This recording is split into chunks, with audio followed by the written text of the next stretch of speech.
Já começa aí a curtir a nossa página no Facebook Vitrine RS. Também entre em contato com a gente através do e-mail vitriners@terra.com.br. E você que quer participar ao vivo com a gente, também através do WhatsApp 8585 2037.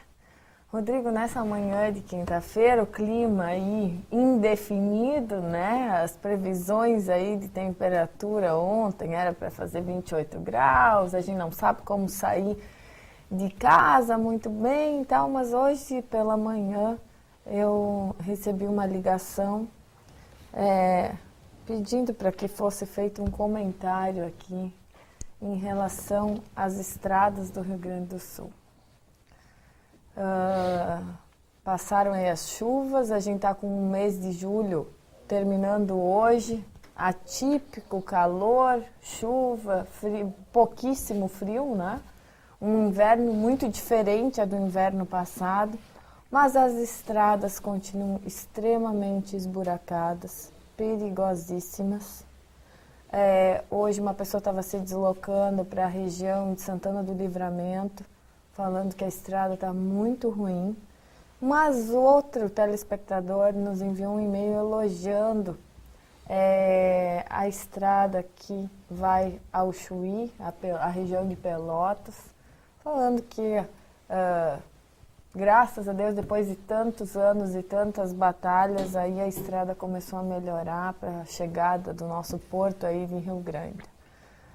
Outra questão é a questão da segurança pública. Essa semana aqui na Zona Sul teve um alarde aí com a prisão de várias pessoas que estavam furtando veículos e muitas coisas aqui na Zona Sul especificamente, onde fica aqui a nossa TV Urbana. Graças a Deus foi uma operação aí de muito sucesso e a gente também tem que elogiar sim, porque as pessoas acham que a gente vive na impunidade e é por isso que hoje a gente vai ter um grande convidado aí falando sobre N histórias, os dois lados da moeda, como a gente adora. A gente adora mostrar, né, Rodrigo? Afinal, vitrine é para ser mostrado sempre os dois lados da segurança. Nós, cidadãos, como a gente enxerga isso e quem está lá do outro lado. Então, nós teremos a presença aqui do Coronel Rodolfo Pacheco, que vai falar para a gente aqui histórias, com certeza, que os nossos telespectadores vão ficar de olho na tela. Bom, então, bom dia, primeiramente, doutora Silvia, bom dia aos nossos telespectadores. Sempre é um prazer, uma honra termos vocês com a gente todas as terças e quintas aqui na TV Urbana, canal 11 pela NET e canal 55 pela antena UHF. Eu estava, como se diz, quietito, tomando um chimarrão, te ouvindo, né, e falaste muito bem essa questão das estradas. E o bom que aconteceu um fato nessa madrugada, e até temos o nosso coronel também atualmente secretário de Defesa Civil, também poderemos falar um pouco da questão das barricadas que fizeram na rodovia do Parque, rodovia que sofre constantemente roubos de fios, então se torna uma via muito escura, se bem que parece que esse problema já foi resolvido. Mas voltou um caso que estava acontecendo que aconteceu na Freeway, né, o ano passado, se eu não me engano, que delinquentes e só conseguiram, a Polícia Rodoviária Federal só conseguiu pegar um, e este mesmo era de menor. E os outros 4 conseguiram fugir. Então eles fizeram barricadas na rodovia do Parque e conforme o carro ia parando, a pedra pegava. Sorte que nenhum dos caminhoneiros e acho que 2 carros também que passaram por ali não conseguiram parar efetivamente, né, esses motoristas, e maiores perigos não ocorreram. Mas aí fica a questão, como é uma estrada federal, a responsabilidade seria só da Polícia, né, Rodoviária Federal. Passando ali por Canoas, talvez Canoas não teria também um pouquinho de responsabilidade. Já estou deixando aqui o nosso coronel e secretário de Defesa Civil já para nos responder essa questão depois. Mas voltando nessas questões do que a gente falou terça-feira aqui sobre a guerra que está acontecendo entre... eu digo assim, a guerra não é entre Palestina e Israel. É Israel, veja bem o que eu vou falar, é Israel contra o resto do mundo. E não contra a Palestina. Por quê? Geralmente, quando tem alguma guerra, é uma força contra a outra. Só que nós temos Israel com uma força imensa, usando uma força desproporcional contra a Palestina, que não está conseguindo, contra lá uma facção, segundo eles, contra uma facção que se esconde dentro da Palestina e não consegue se defender. Só que quem está sofrendo o pênalti, quem está morrendo, que hoje já estamos num número, essa guerra que começou agora dia 18 de julho, estamos hoje atualmente mais de 1.400 mortos, sendo que 70% a 80% dessas pessoas são civis. Ou seja, Israel contra Palestina. Agora, a Palestina não está conseguindo se defender. Tá, mas Rodrigo, tu falou contra o resto do mundo. Sabe por quê? Porque não foi uma, nem duas escolas que pertencem à ONU. Uma organização das Nações Unidas, que representa vários países, foi bombardeado por Israel. Onde eles sabem que lá só se encontram civis, principalmente mulheres e crianças que não têm onde mais morar. Porque desses 1.400 mortos, já temos aí quase 200 mil pessoas desabrigadas, que não têm onde viver, onde morar. Aconteceu agora em final de 2012, até a minha cidade de São Jerônimo sofreu uma chuva de granizo muito violenta, em outubro de 2012, que devastou a minha cidade, porque o granizo pegava nas telhas, quebravam, as telhas, a maioria das pessoas ainda, quando a casa é mais, como se diz, mais humilde, a telha é só 5 milímetros, é muito fina. Então, imagina, as pessoas que mais têm dificuldades foram as casas que mais entrou a água por dentro e os móveis domésticos foi tudo para o espaço. E foi aquele caos. Foi um caos, só quem ou você que mora em alguma cidade que teve algum problema natural, violento, sabe o que é a dificuldade. Passou-se uns 2, 3 meses, o tempo fechou novamente e parecia que aquela chuva iria acontecer de novo. Tu não sabe o caos que foi. Você que teve uma casa já, que a enchente pegou, que uma chuva de granizo, já quebrou, já devastou, já teve um problema que seja, o vendaval, sabe o que é a dificuldade. E o nosso secretário da Defesa Civil aqui de Canoas, com certeza vai poder nos dar uma maior ênfase nessa questão aí. Mas onde é que eu quero chegar com tudo isso? Sabe que o político faz voltas e voltas para poder chegar num raciocínio. E o raciocínio é que, se nós aqui, com esse pequeno, sentimos com uma pequena catástrofe natural, sentimos uma certa dificuldade e medo, imagina lá os palestinos, aonde esses horários que saem na mídia mundial não estão sendo, Israel dá o cessar-fogo ali de 5 horas, mas é num ponto, em outro ponto continua ainda os bombardeios dos tanques, principalmente israelenses, pegando. E interessante que o secretário-geral da ONU, Ban Ki-moon, chamou o ataque a Israel à escola de Jabaliá de injustificável, de vergonhoso. Então, por isso que eu digo, é Palestina contra o resto do mundo, porque atacou Israel contra o resto do mundo. Porque atacou uma escola que pertence às Nações Unidas, na qual o Brasil também faz parte. E Palestina, como não tem defesa, eu não digo que ela está na guerra, ela está só apanhando. Apanhando e de uma maneira, como é que eu vou dizer, quando a Alemanha lá estava matando os nazistas, interessante, quando a Alemanha estava quando os nazistas estavam matando os judeus, a população,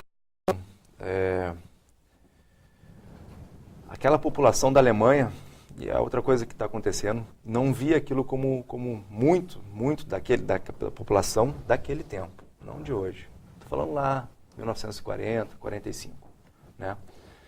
Não conseguiu, talvez, até porque tinha um ditador lá, não conseguiu se rebelar contra, né, o Hitler. Mas eu faço aqui um apelo às comunidades israelenses, até daqui a pouco, se estiver aqui no Rio Grande do Sul, que mande, né, que possa dar um comentário até contra, daqui a pouco, o seu país. Né? É difícil isso que eu estou falando, de contra o teu país. Mas a gente que está vendo de fora aqui, a gente sabe que tem comunidades israelenses e palestinas que moram na mesma avenida lá em São Paulo, por exemplo, eu não sei a realidade aqui do Rio Grande do Sul, e que são amigos, né? Então, que a comunidade aqui israelense de todo o Brasil, que possa mandar, vocês que estão vendo de fora aí, façam um apelo aqui, Vitrine RS faz um apelo, que possa mandar de alguma maneira para os seus líderes, né, para ver essa questão, dar um pouquinho mais de tempo, negociar, usar a diplomacia e tentar fazer com que esse genocídio pare lá naquela faixa de Gaza. Seria isso.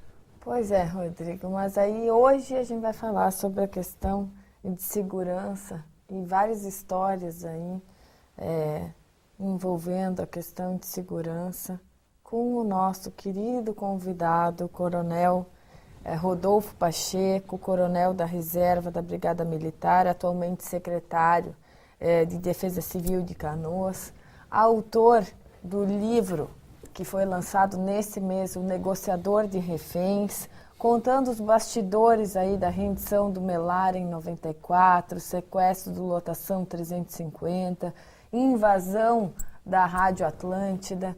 Então, aqui, o negociador de reféns, mas a gente vai para um breve intervalo e voltamos já já.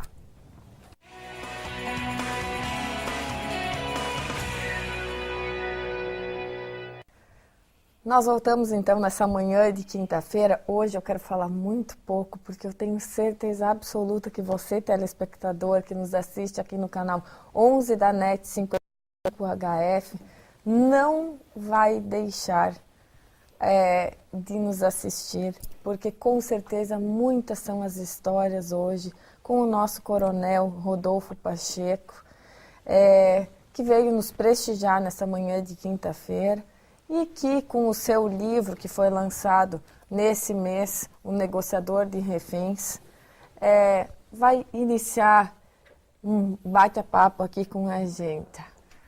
Bom dia, coronel. A pergunta que não quer calar é: como é que iniciou, da onde é que surgiu a ideia de escrever esse livro, o porquê disso? Bom dia, doutora Silvia, bom dia, Rodrigo. A partir de agora, me permitam, eu vou terminar com essas formalidades de doutora, tá? Para que a gente possa ter uma conversa mais aberta. Bom dia a todos os telespectadores, em especial do programa Vitrine do Rio Grande do Sul. Bem, o porquê deste livro? Em 1991, eu fiz um curso de pós-graduação em Segurança Pública, na PUC, onde um oficial da Brigada Militar, de origem alemã, Ralph, ele vai à Alemanha, faz um curso e traz este conhecimento para a Brigada Militar. E nos dá aula no curso de pós-graduação. Passo a me interessar sobre o assunto, em 91, e começo a buscar conhecimentos. Na busca do conhecimento, não havia um incentivo do Estado e nem da instituição, de pagar para que as pessoas buscassem o conhecimento. Me interessei, e talvez foi aí o início de por que eu acabei sendo o primeiro oficialmente negociador do Estado. Eu faço alguns cursos, entre eles nos Estados Unidos, em 97, e em 96 na Alemanha. Que eu trago um reforço desse conhecimento, onde girava muito por um conhecimento feito por um livro, um apontamento doutrinário da política. Então a gente traz novos conhecimentos para cá. Durante a permanência na brigada, eu não sentia assim, a necessidade de escrever. Até porque eu sou meio preguiçoso para isso, eu não gosto muito de escrever. Né? Aí eu acabei tendo que ir para a reserva, ou seja, a aposentadoria, como chamam a maioria das pessoas no Estado, há 2 anos atrás. E até então eu dava muita aula, muita palestra, né? Participava de muitos eventos, então a gente transmitia o conhecimento.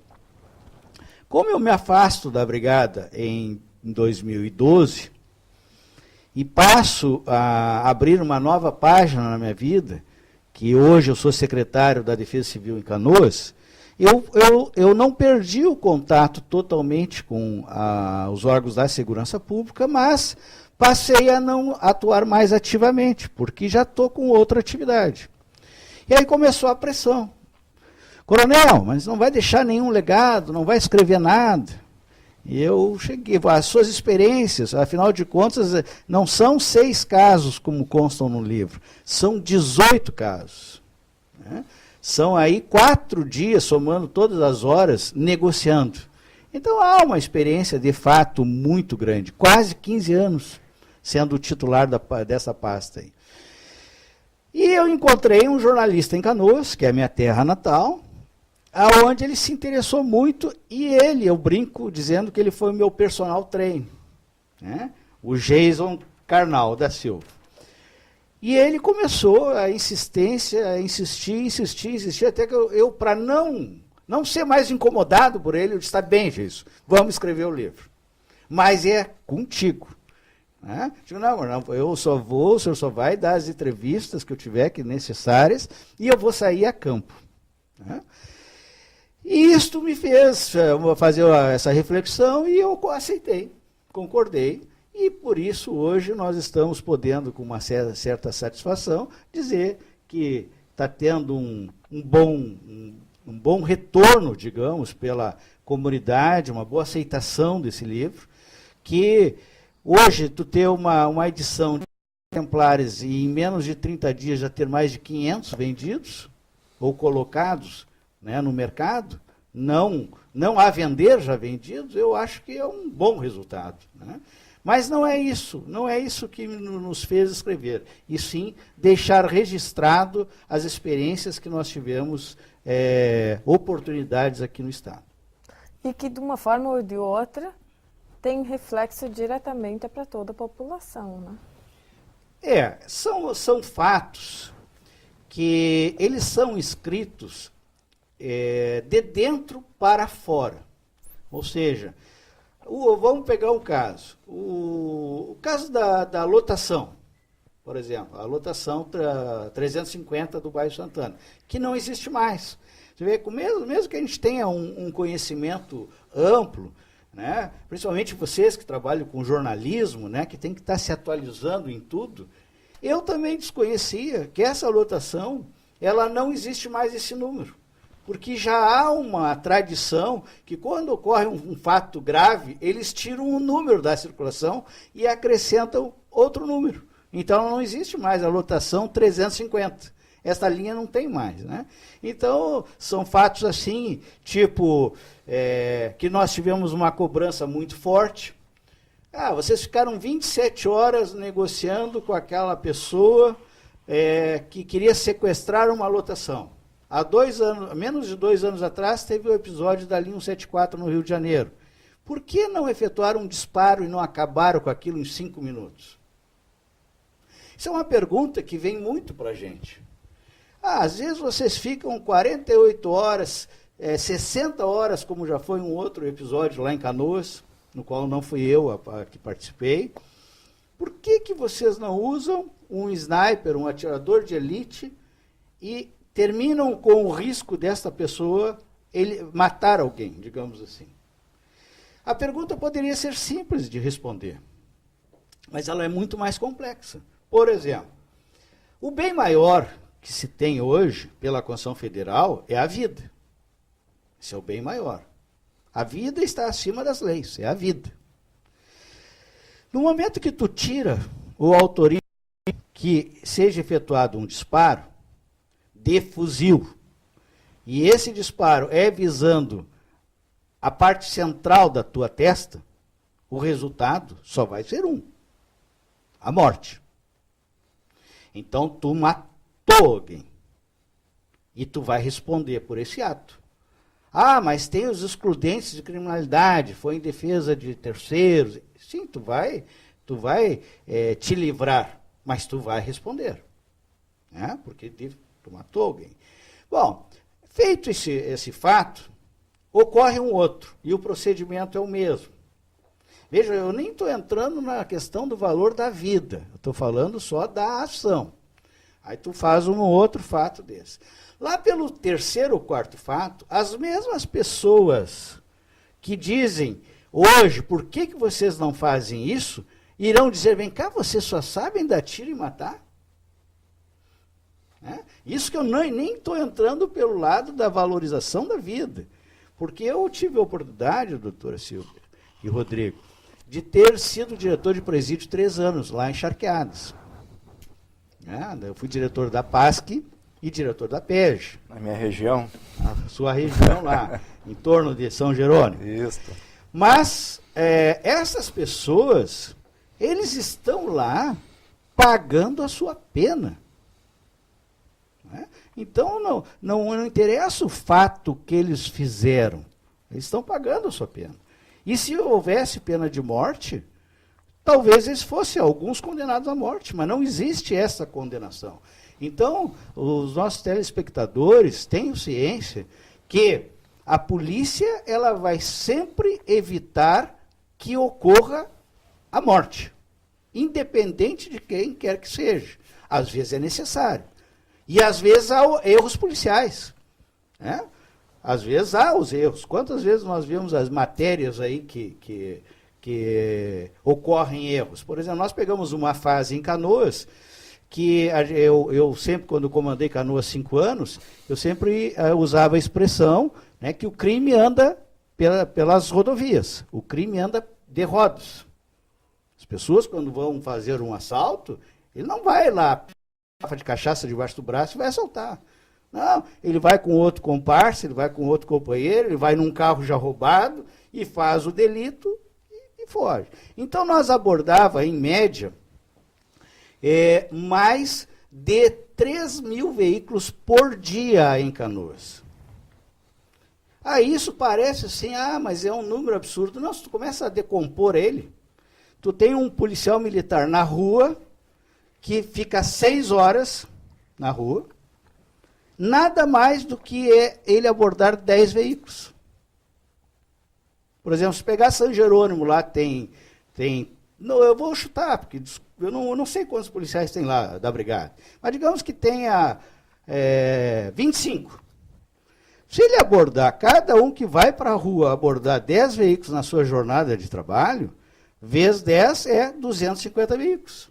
Que foram abordados por dia.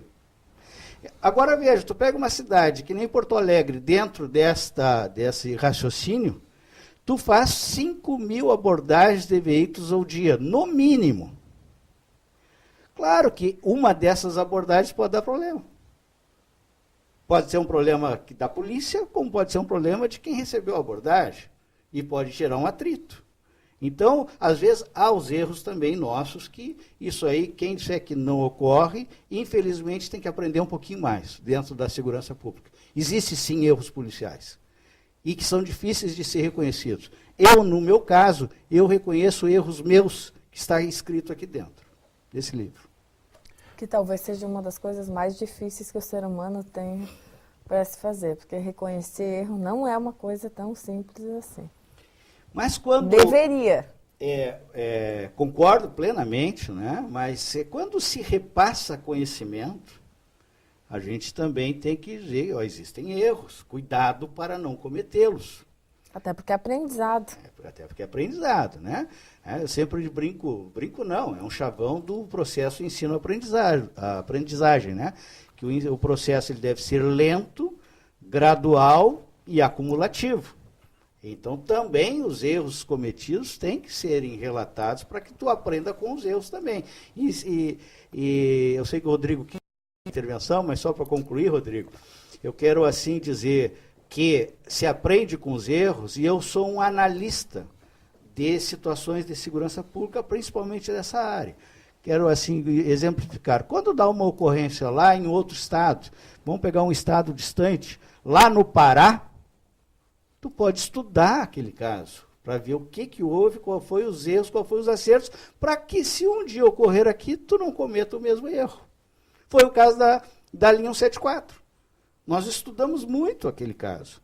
E não levou 2 anos, nós tivemos o caso da lotação na Oswaldo Aranha. E alguns erros não foram cometidos.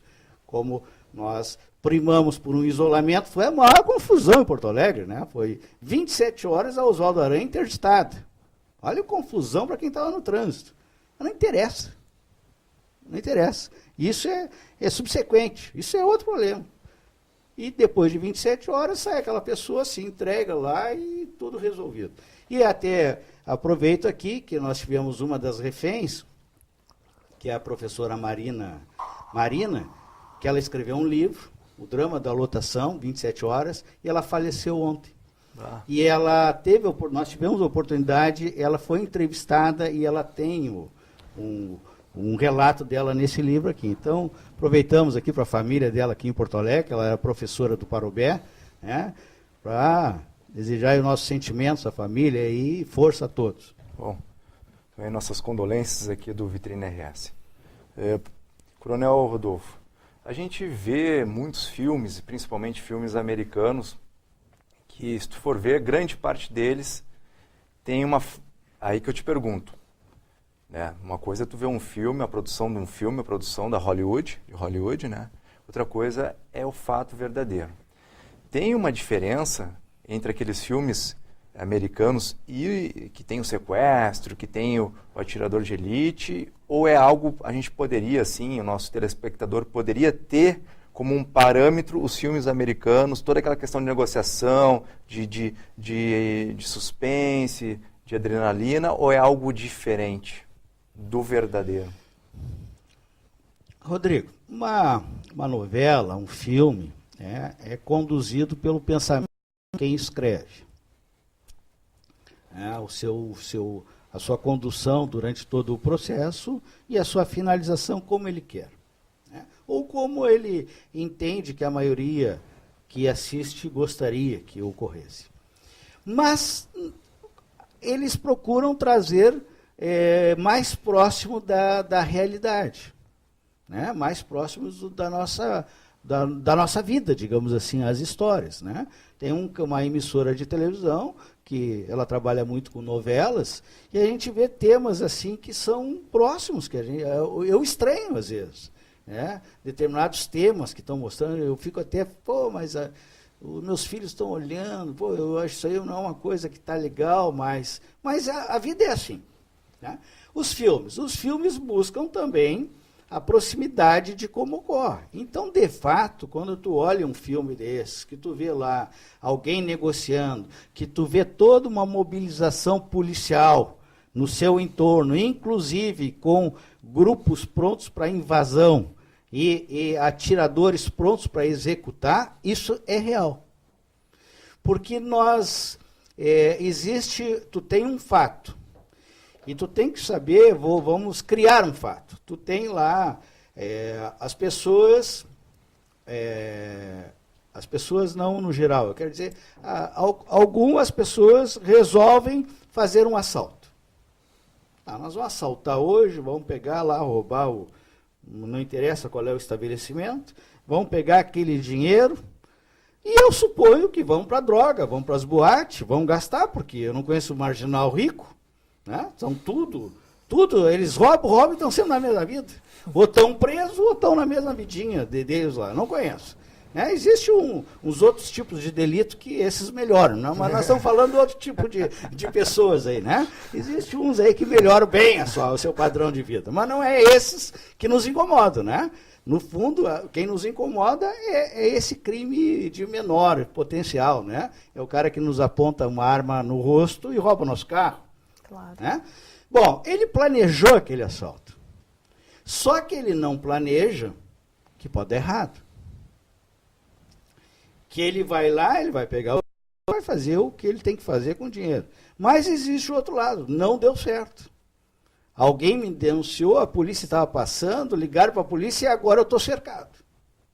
Então existe toda uma ação policial que tu não sabe como vai terminar. Eu sempre digo nas minhas palestras, doutor Silvio, eu faço a referência.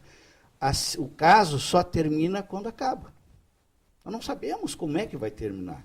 Porque existe um fator importantíssimo que todo gerente, a gente chama gerente da crise, quem comanda esse evento, que ele tem que ter sempre em mente, vivo e pulsando no seu cérebro, a imprevisibilidade. Não dá para dizer como vai terminar. Há uma tendência a terminar assim. Entendeu? Numa situação boa. Então, a morte ou a violência é uma coisa que está sempre em evidência. Então, tu não pode ir para uma ocorrência dessa natureza, sem ter todo um preparo de ação policial. E essa ação passa também, sim. Por exemplo, nós temos lá uma pessoa dentro de um estabelecimento com refém. Aí, de um determinado momento, e eu já te peguei uma ocorrência, depois eu relato, ela está no livro, essa pessoa, ela quer fugir do local. E passa a exigir carros para fugir e a polícia, não, está difícil, não vou te dar carro, não sei o quê. Ah, é? Tu acha que eu estou brincando? Pega e mata um e atira pela porta. Isso é impossível de ocorrer? Não. Já aconteceu? Eu vou né? Não. Fica para depois. Não é impossível, não. São fatos reais. Certo? Atira pela porta. E daí? Aí bate o pavor em todo mundo. Por isso que o policial, quando se diz que essas ocorrências devem ser tratadas pela polícia, porque o policial ele já tem um preparo psicológico mais acentuado do que outras categorias profissionais. Por exemplo, talvez eu não tenha nenhum preparo emocional, doutora, a senhora que é da área, de pegar um bisturi e abrir alguém. Porque aquilo para mim vai ser uma cena chocante. Agora, você imagina se o médico começa a chorar porque cortou alguém. Entendeu? Sim, é a nossa área. Nossa área, quando há pressão psicológica acentuada demais, para nós não é muito. Porque nós sabemos quais são os passos que vão ocorrer. Né? Bom, e aí? Aí, depois da pessoa ter matado um refém, tu vai constituir as tuas forças policiais? Não. Aquilo tem que estar desde o início constituída.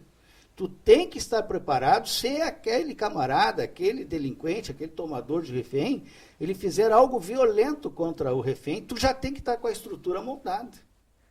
É o caso do livro. O caso do livro, a primeira frase, e isso não apareceu na mídia, no Plaza São Rafael, em determinado momento, o atirador de elite, é a primeira frase desse livro. Capitão Pacheco, o Fernandinho está morto. Atiro ou não atiro? O atirador de elite posicionado, e isso é ele que escolhe, não é eu que digo onde ele vai ficar, o atirador ele tem a responsabilidade dele escolher onde ele tem que ficar para ter a maior visada, né? Sim. Em um determinado momento, ele visualiza o Fernandinho na janela e me faz essa pergunta. E eu faço a seguinte pergunta para ele, pelo rádio. Tu está vendo o Melara? Não. Então não atira. Por quê? Porque existiam 3 reféns femininas lá dentro. Qual seria a reação do Melara vendo o seu parceiro, seu companheiro ali, morto pela polícia com um tiro de fuzil, tendo 3 reféns? Será que ele ficaria tipo cordeirinho, quietinho, amedrontado? Ou será que ele ficaria em ato de fúria? Ah, é isso que vocês querem? Então toma. E matam um refém. E nesse caso acontecendo, da morte de uma refém, não faltariam pessoas que dizem, não, quem provocou foi a polícia, atirando no Fernandinho, ele teve uma reação natural de matar um refém. Então, viu como a coisa é complexa, né? Mas, exemplificando o teu caso, nós tivemos uma ocorrência em meados de 90, que duas pessoas fizeram uma tentativa de assalto em Sapucaia do Sul, 2 meninos, 21, 22 anos. Né? Tu tem um filho de 23 anos, são meninos, né, que precisam de gente ainda, com orientação, com tudo. Né? Fizeram uma tentativa, não deu certo, fugiram e invadiram uma casa. E nessa casa tinha uma dona da casa, uma dona de casa. Né? Antigamente se usava muito isso, né? Do lar, dona de casa, né? A gente não parece, mas já passou de 50, então ainda usa alguns chavõezinhos antigos lá. Uma senhora, aonde as ameaças voltaram-se contra ela, exigindo carro para fuga. Não houve acedência, né? E tivemos algumas dificuldades ali, era um início desse assunto na brigada, tivemos algumas dificuldades, eles viram que nós não atenderíamos o pedido, deram um tiro na refém. A coisa foi indo, foi evoluindo, e, vocês acham que eu não vou matar? Vou sim, deram o segundo tiro na refém. Só que nesse momento nós já estamos com a estrutura montada. Quando eles deram o segundo tiro na refém, nós questionamos o atirador. Atirador, está no alvo. Liberdade de ação. Atirou, matou. Né? Porque eu digo avisada sempre. Diz, mas por que visam isso? Essa região da cabeça. Né? Se visa isso porque aí é o filme. Não, atira no revólver, atira no dedo lá que ele está no gatilho. Não, tu tem que ter uma ação para neutralizar aquela pessoa. E se tu pegar nessa região central, tecnicamente se diz assim, tu não tem condições de ter um espasmo muscular. Se tu tiver com o dedo no gatilho e tu pegar na região central do cérebro, o cérebro não manda o comandamento para te fazer isso aqui. Então, por isso tecnicamente o atirador está preparado. A gente usa nas doutrinas neutralizar, mas neutralizar com um tiro de fuzil no meio da testa, cada um tira as suas conclusões, o que é neutralizar, né? De fato, aquele estava neutralizado. Mas o outro teve tempo, porque a combinação é tiro livre e invade. Porque ele só avistava um. O grupo tático teve que invadir, mas entre esse intervalo do tiro livre, que depois do tiro invade, né, porque não dava para invadir antes do tiro, tudo tem as suas táticas. Nesse intervalo do tiro e da invasão, ele consegue dar o terceiro tiro na refém. E daí ele no grupo de assalto, ele acaba sendo morto também. Né? Felizmente, me parece que o santo protetor dessa senhora estava bem presente. Os 3 disparos pegam por essa região abdominal, não atinge nenhum órgão vital e ela não fica nem com sequelas. Mas levou 3 tiros. Então vejo que a tua pergunta, e isso acontece? Não, acontece sim, estou dando um exemplo real. No momento da negociação, qual é o momento mais difícil? Assim, existe um perfil, por exemplo, do criminoso mais difícil na negociação ou não? Por exemplo, a gente vê muitos crimes fora do país, em filmes ou não, pessoas que já têm um distúrbio, por exemplo, psiquiátrico sério. Esse é o pior ou não? Nós teríamos, assim, que poderíamos trazer alguns tipos, né, de pessoas que fazem esses atos. Por exemplo, nós poderíamos falar sobre o criminoso comum, que é aquele que vai lá cometer um ato e quando se vê cercado pela polícia, e aí nós temos que verificar essa situação. Mas eu volto a volto aí. Que é o mais comum de ocorrer. Nós temos a questão de alguma doença mental, de tu criar alguns fatos, né? Eu tive uma situação em Canoas, que consta no livro, né? Eu acho que eu já falei que eu tive 18 casos de negociação, né? E desses 18 eu peguei 6 casos diferentes, mas não casos diferentes pela palavra de ser diferentes, situações diferenciadas para que quem leia, e principalmente dentro do ramo policial, tu tenha um entendimento de como agir. Uma situação em Canoas que a pessoa era esquizofrênico, estava surtado por não ter tomado a medicação e utilizava-se de drogas, onde ele mantinha a família como refém. Para que vocês tivessem uma ideia, tenham uma ideia, nós ficamos umas 4 ou 5 horas conversando com ele, com uma porta no meio, ele dentro de casa e eu do outro lado da porta, conversando. Em um dado momento, que é onde a negociação rendeu mais, ele me pediu um avião abastecido para fugir do país. Disse, tá.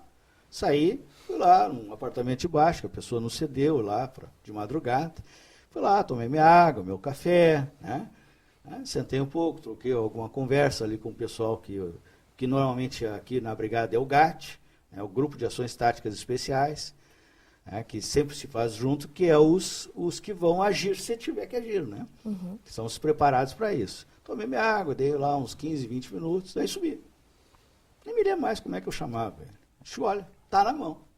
O avião está abastecido, o piloto já está sentado, já fez o plano de voo, é só tu fugir agora.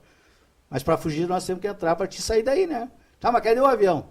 Sim, nós estamos no 4º andar de um prédio em Canoas, o avião está no aeroporto Salgado Filho, está te aguardando. Mas com essa conversa, que já não era mais um doente, eram 2, porque nessa altura até eu já estava ficando meio louco ali de estar falando, né? Entrando nesse clima, né? E ter que falar esses tipos de coisas, nessa situação eu já tinha todo o traçado de dentro do apartamento. Eu já sabia onde é que estava a mãe, onde é que estava a irmã dele, estavam já na cozinha, e eu já tinha visitado o apartamento de baixo, né? Você sabe que com um prédio é parede sobre parede, né? Claro. Então já tinha visto são tipos. Como era o apartamento, como ficava a estrutura da cozinha em relação à porta. E nós traçamos um plano. Olha, eu vou trazer ele para a porta, vou ficar nessa conversa do aeroporto. Quando eu tapar, tanto que o capítulo é olho mágico, né? Quando eu tapar o olho mágico, vocês vêm e arrombam a porta e botam a porta e doente, tudo para dentro. E foi o que aconteceu. Eu fico distraindo a atenção dele, né? E ele fica ali conversando comigo, eu sinto a presença dele, só que tem uma porta ali. Veio o grupo tático e botou porta e a pessoa tudo para dentro, algemaram ele e foi conduzido. Então, às vezes, tem situações que criam uma situação, né? Eu falei do criminoso comum, pessoas que criam uma situação. 2 tipos de pessoas que aí é complicado, e tu fez a abertura ali falando da Palestina, né, de Israel, enfim. São terroristas e fanáticos religiosos. E esse tipo de pessoa, felizmente, nós não temos no país, porque são ações muito complicadas. São ações por acreditar naquele aprendizado desde pequeno, né? São pessoas que a gente não imagina, tipo os homens-bomba. Meu filho, eu casualmente tenho um filho que vai fazer 18 anos essa semana, agora que vem, né? Nem é por isso que eu fiz a analogia, né? Mas, meu filho, tu está completando 18 anos, o pai vai te dar um presente. Eu vou te encher de explosivo, tu vai lá no shopping e te explode lá para matar uns 50 junto contigo. Quando é que vai passar na nossa cabeça que tu vai fazer isso com um filho? Né? E esses, desculpe a expressão, esses fanáticos, esses malucos, aquilo para eles é uma crença. Então, tu não vai convencer uma pessoa dessa que ele tem que se entregar, que é melhor para ele, para a família dele. Tu não vai conseguir.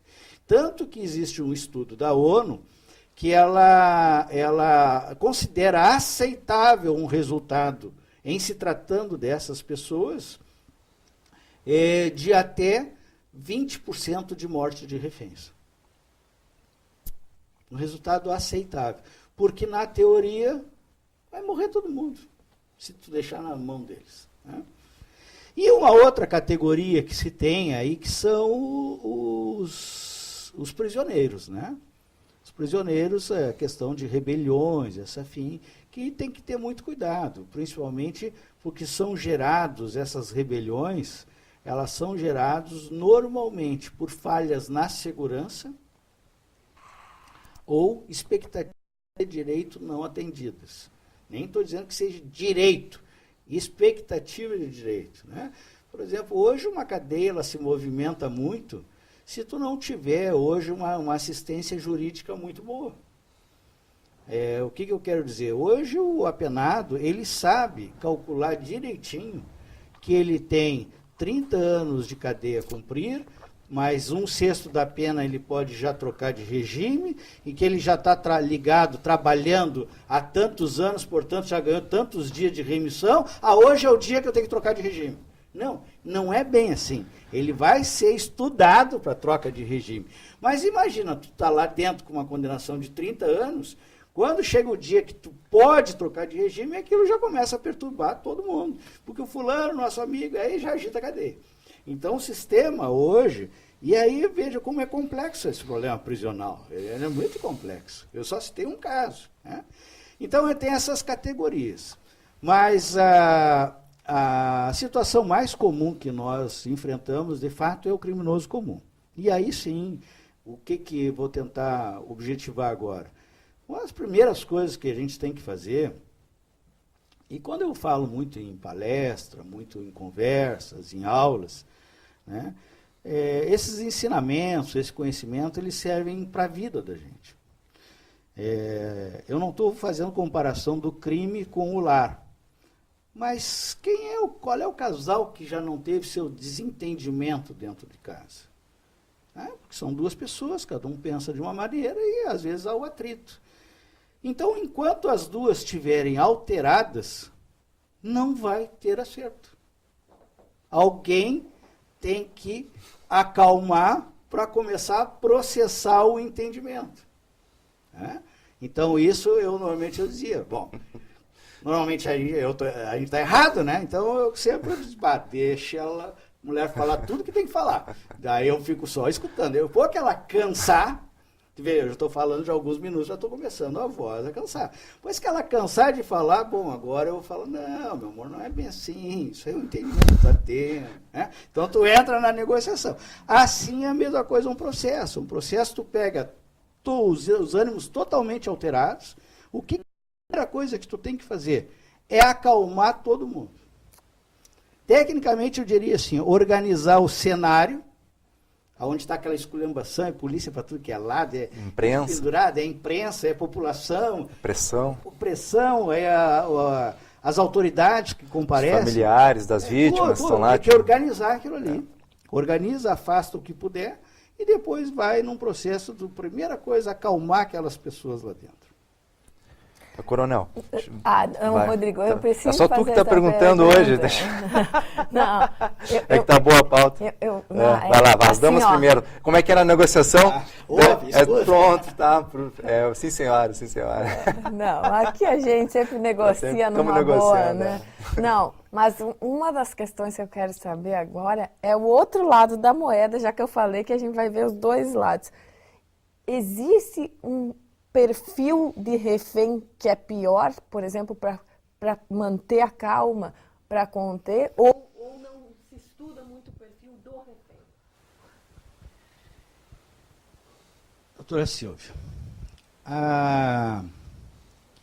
uma situação que tu tem os reféns lá, trancados, ameaçados, sob pressão, normalmente com armas sendo apontadas. Isso eu estou falando a ocorrência mais simples. Não estamos entrando na violência física, às vezes na violência sexual. Não vamos, eu estou falando do mais simples. O que acontece? Que é o que comumente vai acontecer. eu quero fugir daqui, senão eu vou matar todo mundo aqui dentro. Daí tu tá uma pessoa ali, supostamente delinquente, com uma arma na mão e ameaçando te matar. Imagina como é que tu fica. O que tu quer que ocorra? Por exemplo, o caso da lotação. O cara sequestrou a lotação e pediu 500 mil em um helicóptero. Eu vou te responder a pergunta com esse exemplo. Aí tá, começamos a conversar, a desestimular ele dessa ação, porque ele não roubou a lotação. Porque em nenhum momento ele mexe na caixa onde vai o dinheiro da lotação. Ele planejou o sequestro da lotação, com a de 500 mil no helicóptero. Nós tivemos muita dificuldade de conversar com ele, porque o ideal é que a gente estabeleça um contato, tu isole aquelas pessoas do mundo, que o contato seja só com o negociador e quem está lá dentro. Mas hoje isso dá para dizer que é impossível, pelo advento do celular. Então eu tenho certeza que hoje nós estamos com 5 pessoas aqui, nós devemos ter uns 7 telefones celulares aqui dentro. Que hoje já tá pior, porque tu não tem um, tu tem 2. Normalmente a pessoa tem um funcional, já tem o dele, enfim, né? Então isso também é um problema hoje. Mas, o que ocorre? Quem não está permitindo que tu saia daquele ambiente é a polícia. Tu passa a te revoltar contra a polícia. Dá os 500 mil helicópteros que eu quero sair daqui de dentro. Mas esse processo depois, ele se reverte, porque daí tu passa, depois que tu, graças a Deus, saí, tô livre, tô bem, vou rever minha família, aí tu volta a ter o raciocínio normal e entende por que a polícia faz isso. Entende? Entendeu? Então, a questão do refém, existe aquelas pessoas que ficam mais exaltadas. Nesse caso da lotação, nós tínhamos, com o motorista, 9 pessoas lá dentro. Tá? Eu coloco aqui, não cito nomes nem nada, mas uma das pessoas que ficou mais exaltada comigo foi um gerente de uma Caixa Econômica Federal aqui de Porto Alegre. Por que eu estou dizendo a qualificação? Porque, na teoria, é uma pessoa preparada. Ele é o gerente de uma grande agência da Caixa Econômica. Mas ele foi a pessoa que mais ficou nervoso lá dentro.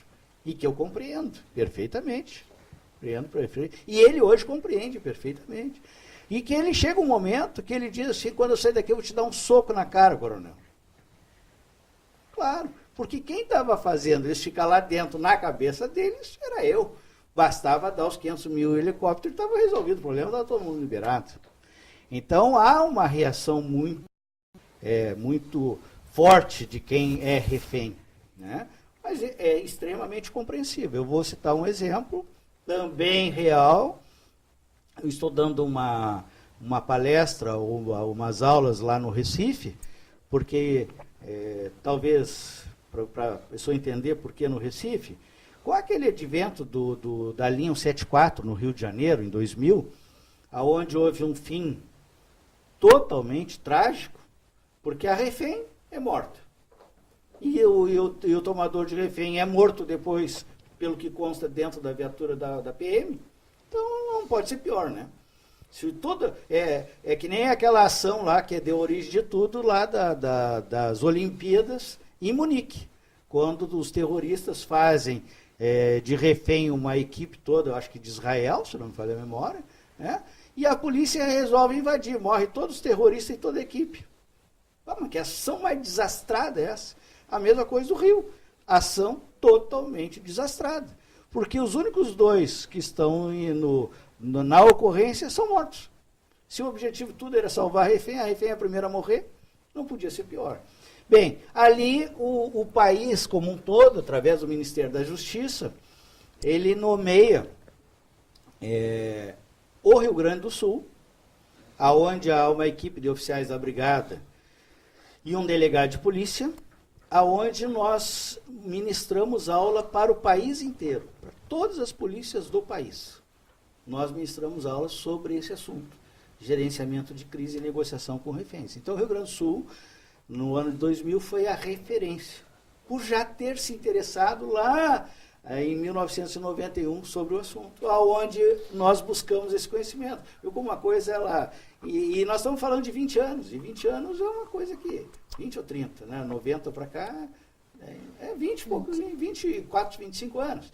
Então veja que é um assunto novo ainda, para uma polícia que nem a Brigada, que tem 175 anos. É assunto ainda novo, né? Mas nós que buscamos esse conhecimento. Então lá, no Recife, falando sobre um episódio onde um oficial da polícia teria ficado de refém e ensinou os delinquentes a manusear como uma metralhadora. Vou usar essa expressão que os telespectadores conhecem. Não pessoalmente, mas a expressão, né? Uma metralhadora, eles não sabiam utilizar e o refém ensinou. Todo mundo, daqui a pouco me levanta um dedinho lá do fundo da sala. Major, na época eu era major, esse refém era eu. Pô, aí eu já nem sabia onde, tipo, entendi o tatu bola aqui, por que é tatu bola, né? Depois de 7 é tatu mesmo, vamos se esconder, né? Para levar 7. Bom, depois eu já não sabia onde, fiquei quieto. Digo, não, tá, mas tudo bem, eu até nem perguntei, nem citei nome. Não, mas eu gostaria de fazer uma ressalva. Era eu ensinei eles a manusear a arma. Aí o outro perguntou, mas tudo bem, mas tu como policial, por que tu fez isso? Chegou, olha, eu não era policial, eu era um refém. E naquele momento, o que passa na tua cabeça é sobreviver. Tu pensa que tu tem família, que tu tem esposa, que tu tem filho, tem mãe, tem pai, tem enteado, seja lá o que, mas tu tem uma família. E tu quer sobreviver. O que tu vai fazer para sobreviver, bom, isso é outro problema. Aí a gente passa a entender as pessoas, né? As pessoas, de fato, eles não querem saber, eles querem sair daquele enrosco que se meteram involuntariamente. Então, não dá para dizer assim que tem o pior ou o melhor. Depende muito do estado emocional de quem está lá, né? Eu sempre digo hoje, e finalizo aqui essa pergunta, dizendo assim, ó, todos que têm carro, que é a grande maioria da população, tem que fazer uma reflexão. O dia que eu for assaltado, qual será o meu procedimento? O que devo fazer? Porque qual é o pré-requisito para te ser assaltado numa situação dessa? É ter carro. Então, tu tendo carro, tu está na lista de um dos prováveis a ser assaltado. Coronel Rodolfo, a tua resposta sobre essa questão, vamos só deixar após os comerciais, para a gente poder chimarrão, também nossos telespectadores botar uma água esquentar, porque o assunto, a nossa entrevista hoje, e como sempre, mas hoje tem uma característica diferente. Né? Todo dia que a gente tem aqui um negociador, né, de sequestros. Então, um Vitrine RS hoje está brilhando. Então, chamamos os comerciais, voltamos daqui a pouco.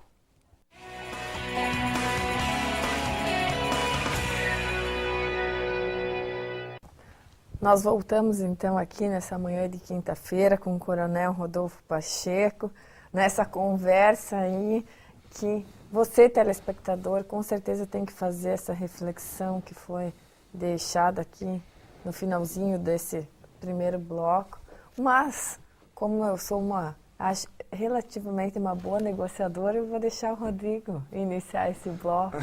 Afinal, a gente tem que mostrar boa negociação aqui, né? Hoje eu, não somente eu, está emocionante hoje o nosso Vitrine RS.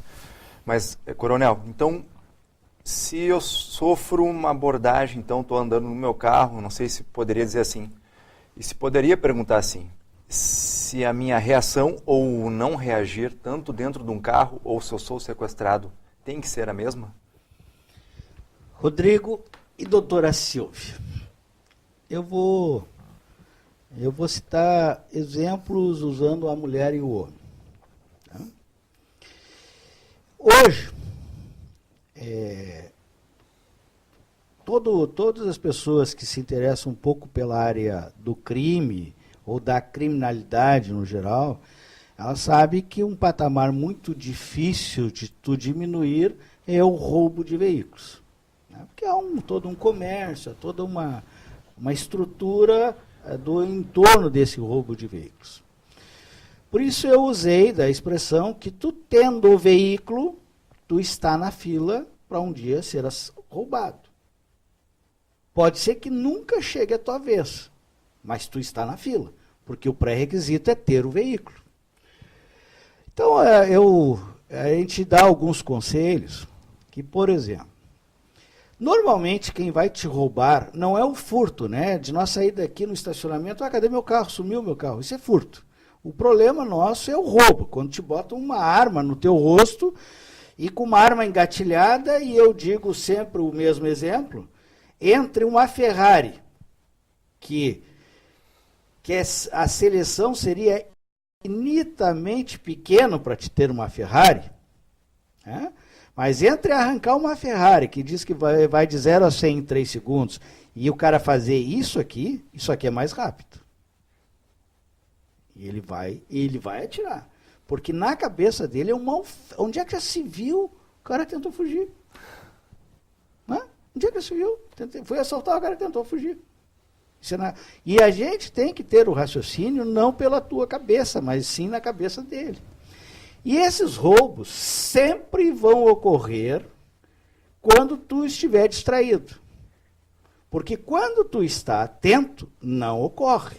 Eu vou usar uma expressão assim, né, que às vezes já pode ser até um pouquinho mais pesada, mas se tu vem, Rodrigo, com o teu carro, e tu viu que o semáforo, a sinaleira, fechou, né, deu o vermelho, tu tem duas situações. Ou tu tem a oportunidade de ir parando devagarinho, então não precisa ir acelerando até chegar lá para parar, né? Ou tu tem a oportunidade de ir diminuindo a velocidade até chegar no semáforo, ou não tem, e tu tem que parar meio imediato porque os outros carros pararam.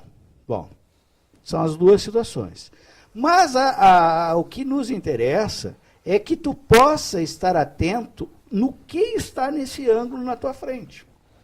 Daqui a pouco tu olha, tem 2 caras encostados no poste. E se tu ficar olhando para eles, eles não vão fazer o delito. Por quê? Quem é esse cara que está ali? Será que é polícia? Será que não é? Será que está armado? O magrão está ligado. E ele sabe que vai ter o babacão que vai ficar dançando dentro do carro. Então, olha lá, vamos pegar aquele lá. Entendeu? Então, eles sabem. E assim é a mulher. A mulher também. Mas quem é aquela mulher? Pô, ela se ligou. Nós tivemos recentemente aqui 2 meninas que foram assaltadas, eram 2 da polícia, mataram os 2 caras. Agora, 2, 3 anos atrás, aqui no Oswaldo Aranha, se não me falha a memória. Então, ela está ligada. Não vai dar. Agora, o que fazem? Baixam ali o quebra-sol, abrem o espelhinho e ficam passando batom, ficam não sei o quê. É essa aí, é essa que nós vamos pegar. Sabe que uma vez, é só para complementar o que o senhor estava falando, aconteceu, e eu não sei onde é que eu vi essa questão de tu ficar atento e mostrar para o assaltante que tu está vendo ele. E eu no centro, caminhando, e vi um cara, eu estava atrás de um casal idoso, com uma carteira, a vovó com a carteira na mão, bem, né, e eu atrás, e eu vi que o cidadão que estava da minha direita estava reparando ela, e olhei no olho dele, e eu fiquei encarando ele, e ele chegou a fazer assim, ó, ele acusou o golpe, tipo assim, eu não sou ladrão, eu só tô te vendo, e acusei pelo olho, tô te vendo. E nisso, nós, digamos, né, indo, já estava o parceiro dele lá na frente, tá? E tinha um outro, que é interessante, que eu já perdi amigos. Eu perdi um amigo ele era segurança desse de carro forte, porque chegou em casa com uma moto, chegou um cara, desce, ele desceu, o cara subiu na moto, quando o cara foi, ele, né, tem arma, atirou no cara. Só que o parceiro dele estava atrás e ele foi, com 32 anos, com a minha idade hoje. Então é o seguinte, o assaltante nunca está sozinho, como tu bem falaste aqui, é uma coisa que nós, leigos, às vezes não sabe. Mas só para finalizar, uma coisa que eu sempre falo, né, que digo assim, ó, se diz que o tubarão, se ele vê que a presa está vendo ele não ataca, porque ele tem muito medo da defesa. Tanto que quando ele vai atacar, tem uma membrana que fecha o olho dele, ele tem muito medo do rebote. Então, um assaltante, eu vejo assim, eu sempre dou esse exemplo do tubarão. Se tu tá olhando para ele, se ele vê que tu tá vendo, né, ele já fica, as chances dele ir, mas eu não sei aonde que eu vi isso aí, mas interessante o que tu tá falando. Eu vou tentar sintetizar até para encerrar esse assunto, mas ele é importante, né? Então, veja, nós falamos na desatenção, né?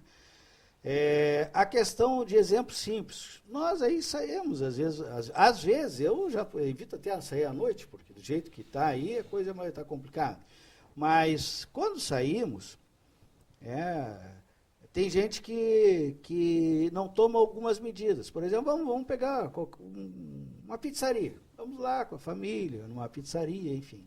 Nós saímos da pizzaria, ou tu que é jovem, né, do barzinho, alguma coisa assim, o que nós fizemos? Nós vamos em direção ao carro, pegamos a chave e acionamos o alarme. A primeira coisa não é nem pegar a chave. A primeira coisa é olhar o que tem no entorno do carro dele. Ou ver se tem alguma pessoa que possa ter alguma ação suspeita. Depois que ele vê ninguém, aí sim faz o procedimento. Mas não, nós simplesmente vamos direto ao carro e às vezes a pessoa está do teu lado ali para assaltar. Teve um rapaz em Campo Bom que ele foi morto, ele estava indo no trabalho, né? Eu dou muita aula, então eu uso muito esses exemplos, eu gravo, né? Ele estava indo para o trabalho de manhã cedo, tocou o telefone celular. E hoje parece que o sistema nervoso está ligado direto ao telefone, né? Porque toca o telefone, a pessoa entra em transe, dá um banzo na pessoa, parece que é obrigado a pegar o telefone e atender. O que há 10 anos atrás, tu nem telefone tinha. Tocou o telefone, ele parou o carro para atender, mas parou na frente de 2 delinquentes que estavam ali, casualmente. Os caras olharam, pá, olha aqui, é o nosso colo. Foram ali, assaltaram, ele tentou arrancar o carro, mataram o cara. Então, essas questões, assim, que eu acho que são questões muito simples de nós fazer uma reflexão, que nem a senhora falou, de fazer uma reflexão que a gente pode mudar. E a outra necessária, se um dia eu for refém de um sequestro, que nem diz sequestro relâmpago desses aí. Ou seja, faça o que ele pedir. Né? Procure evitar de ficar olhando para eles, porque eles têm no jargão deles lá, no vocabulário, tu está me fotografando. Ou seja, como quem diz, tu está me vendo para depois fazer o relato de quem era o assaltante. Não olhe. Né? Não queira ser esperto, começar a dar conselho, fica quieto. Né? E cuidado no início com as suas reações. Quais são as suas reações? Isso é muito importante. Tu não adotou algumas medidas e foi pego de surpresa. Chegou uma pessoa, te colocou uma arma, perdeu. Me dá o carro. Aí tu fica nervoso e vai no cinto de segurança soltar o cinto. A probabilidade é que te dê um tiro. Porque ele não sabe o que tu está fazendo. Lembre-se que eu disse anteriormente, na cabeça dele. Na cabeça dele tu pode estar querendo reagir. Ainda mais homens. Né? Então, perdeu. Tudo bem, ó, vou soltar o cinto de segurança. Aí ele sabe o que tu está fazendo. Então, são algumas medidas que não são muito difíceis. São, sim, a oportunidade de escutarem. Para realmente, olha, tem razão nisso, tem razão naquilo, para a gente mudar o comportamento do dia a dia na rua. Então, a segurança pública, a gente sai, mas e tudo isso faz parte, né? A segurança pública, lembre-se que tu é um personagem da segurança pública. Não queiram transferir somente para o Estado, que o Estado não tem como botar um policial no lado de cada um. Ah, mas aconteceu e não tinha nenhum policial. É óbvio. Tem tantas oportunidades que o cara não vai fazer o delito do lado policial. Ele vai procurar onde não tem o policial, é óbvio. Né? Ah, mas não tinha nenhum. Claro, por isso que houve o assalto, porque não tinha. Porque eles estavam em outro lugar. Né? Então, são medidas que a gente tem que se ajudar. Cuidado de não chegar em casa, essas coisas assim, né? E hoje um delito que está difícil de controlar, exceto pelas barreiras, enfim, é o roubo à moto, né? E principalmente o roubo a carro quando tu fica dentro. Pá, mas a minha esposa só foi ali. Pois é, mas só foi ali, tá passando 2 caras num carro, viu tu dentro do carro, eles param o carro, um desce da arma, dá o carro, tu e vão embora. Ah, mas não tinha ninguém quando eu parei, mas o crime anda pelas rodas, ele anda pela rodovia, eles estão circulando e buscando a oportunidade. Então hoje roubam muito moto assim, está o cara com a sua boa moto, parado na sinaleira, daqui a pouco para 2 caras numa moto, o carona bota uma arma na cara, desce. Não tem o que fazer, desce, ele sobe na tua moto e vai embora. Pega as 2 motos e embora. E coronel? Não. Isso é muito interessante. Eu tive uma situação esse ano atípica, porque eu não vou ao banco nunca depois do horário, mas fui fazer um depósito. Quando eu subi, eu sempre olho quem está passando, não era escuro ainda, mas quando eu subi no segundo degrau do banco, eu pensei, eu vou ser assaltada. A minha reação foi colocar minha mão na cabeça e pensar, eu esqueci alguma coisa. Quando eu saí, eu comecei a tremer, porque eu senti que eu ia ser assaltada. Em menos de 5 segundos, essa pessoa que estava vindo assaltou uma senhora na rua. Eu senti que eu estava saindo do foco. Por quê? Porque eu estava atenta. Atenta. Mas assim, eu sei que eu escapei. Fui para casa e como a gente acredita, às vezes, no nosso plano espiritual, aí cheguei em casa e eu disse, eu tenho que agradecer hoje, porque eu estou chegando em casa sem um arranhão. Mas essas pessoas que assaltam, eles sabem realmente em quem eles devem chegar. Porque várias situações eu já escutei dessas pessoas, porque já atendi em serviço público e a gente atende a eles, por exemplo, com dor de dente, com outras coisas, eles dizem, a senhora passa na sinaleira tal. Ou seja, a gente está sendo vigiado por eles. Eles sabem quem a gente é. Já trabalhei em vila em Porto Alegre e nunca fui assaltada. Porque havia o respeito, sim, porque eles sabem também que a gente está indo lá tirador. Então, assim, opa, não vou mexer aí com a doutora, porque daqui a pouco ela não vai mais aparecer aqui e precisa tratar. Então, também tem o efeito de estar sempre conectado. Eles sabem em quem eles podem chegar. A senhora, eu resumo e digo assim, encerro, né, dizendo assim, ó, a senhora viu que sentiu que ia ser assaltada, mudou o procedimento. Sim. Não entrou no banco. Saiu e 5, 10, em 1 minuto, outra foi assaltada. Vê como a oferta para assalto. Andem na Rua da Praia. Andem na Rua da Praia, é exposição de correntes, é celulares, tem gente que consegue pendurar celular na bolsa.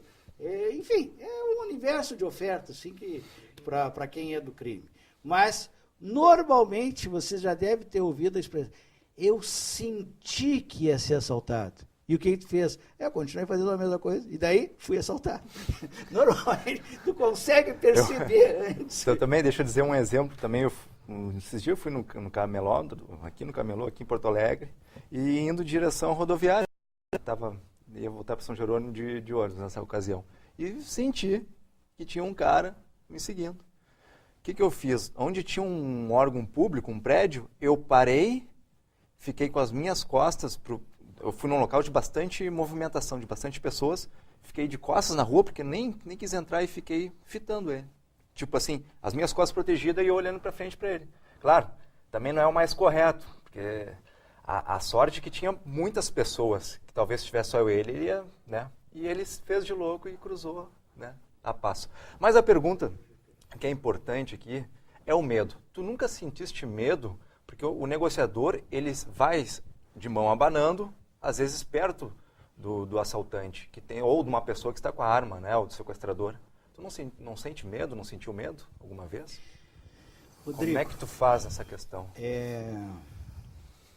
Quando se desenvolve algumas atividades, ou alguma atividade específica, alguns controles tu tem que ter.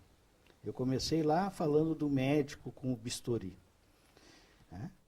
O médico, ele superou aquela fase de ver o sangue, de ver a carne cortada, ele já superou aquela fase.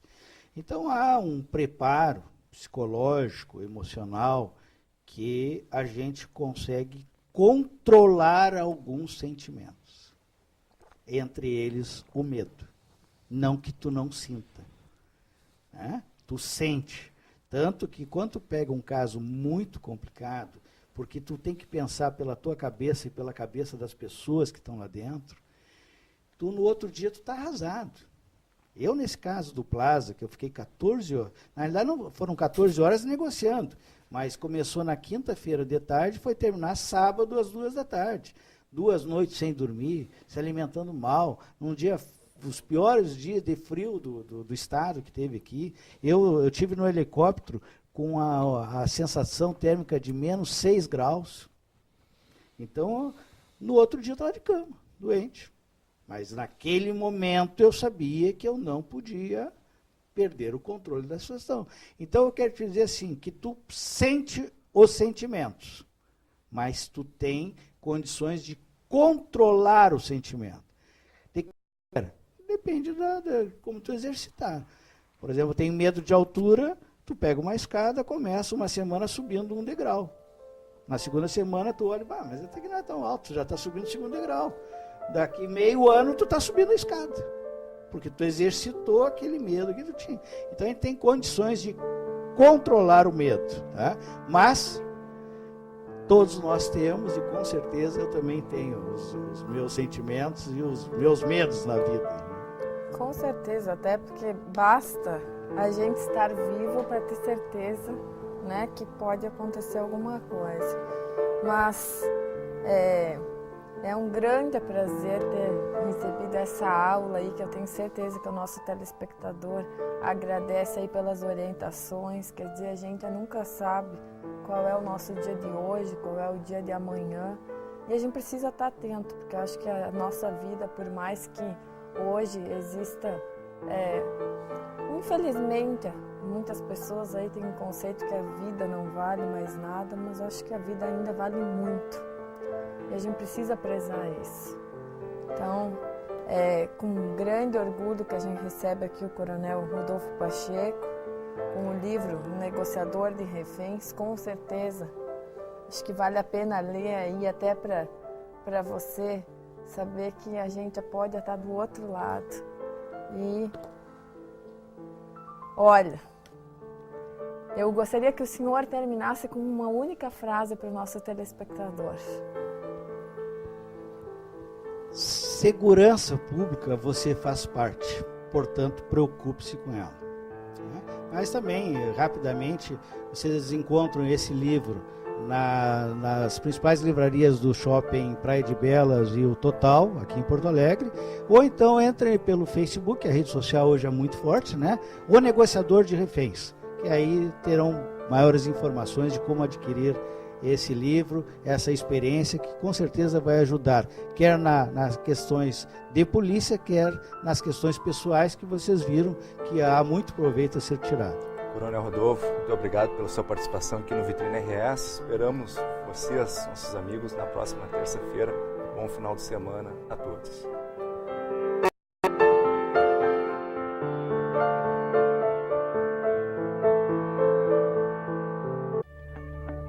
Investir em saúde é garantir qualidade de vida.